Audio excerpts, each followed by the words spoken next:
Chapter 2, The Aim, What It Takes to Be a Warrior. So, what are the tenets of the warrior mindset? What words can we use to describe the modern warrior?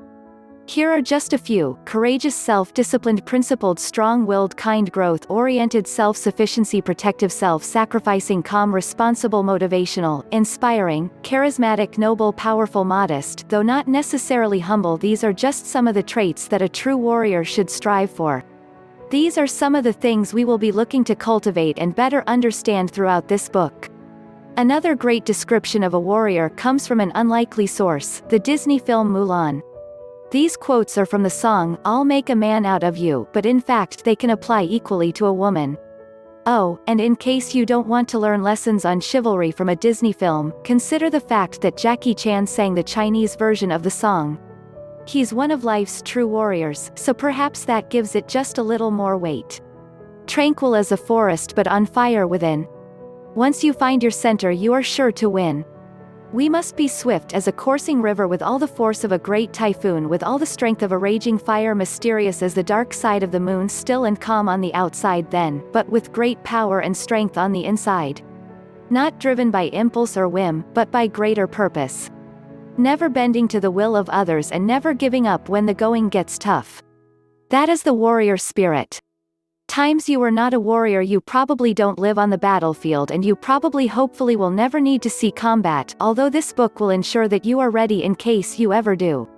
But there are plenty of ways that the warrior mindset will apply in your day-to-day life as well, and plenty of opportunities to demonstrate what it takes to be a warrior.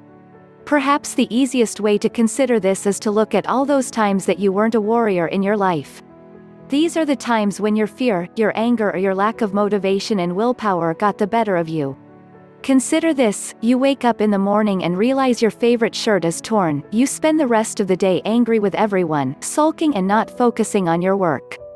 This very small inconvenience has ruined your ability to stay productive, and it has made other people feel bad. It's raining out, so you call off your plans to visit your friend down the road, who you know was looking forward to the get-together. You're trying to lose weight, but you're low on energy, and so you eat a large piece of cake.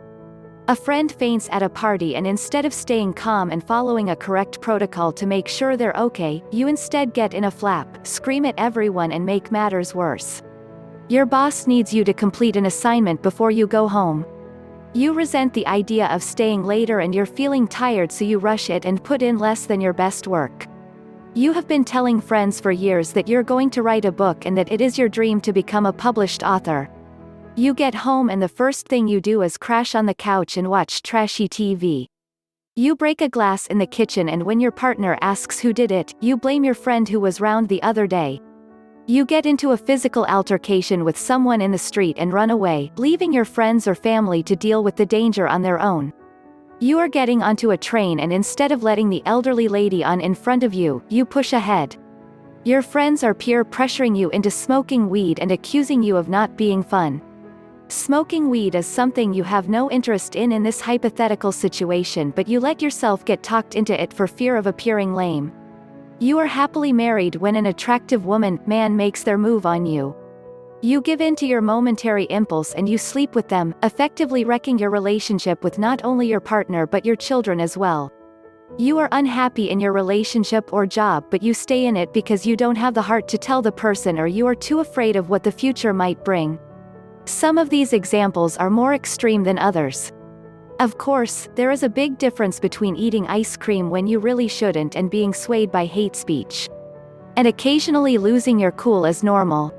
But while these points might all seem very different, they essentially come from the same thing: weakness. Weakness is often the source of our problems and even of evil.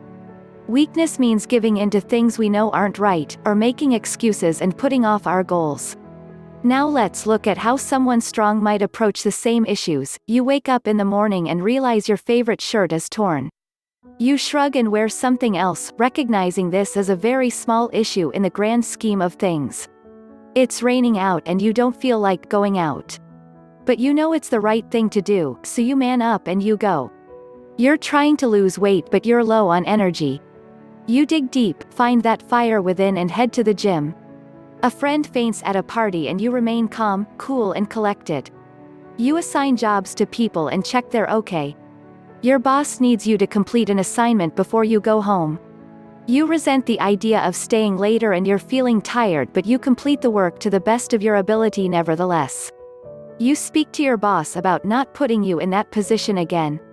You have been telling friends for years that you're going to write a book and that it is your dream to become a published author. You get home and resolve to write 2 pages a night. You break a glass in the kitchen, and when your partner asks who did it, you own up and face the consequences. You get into a physical altercation with someone in the street.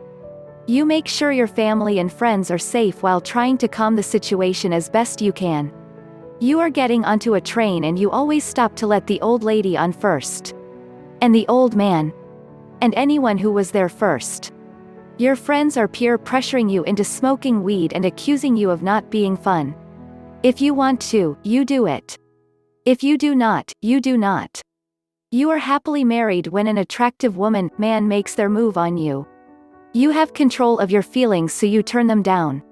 You are unhappy in your relationship or job, so you discuss that unhappiness with the other party and look for ways to improve the situation. That might mean finding a new job or ending the relationship, but it is better than dragging it out. The warrior is mentally and physically strong, and this allows them to stick to their code of ethics and to work toward their vision for a better future, instead of doing what makes them feel good in the short term.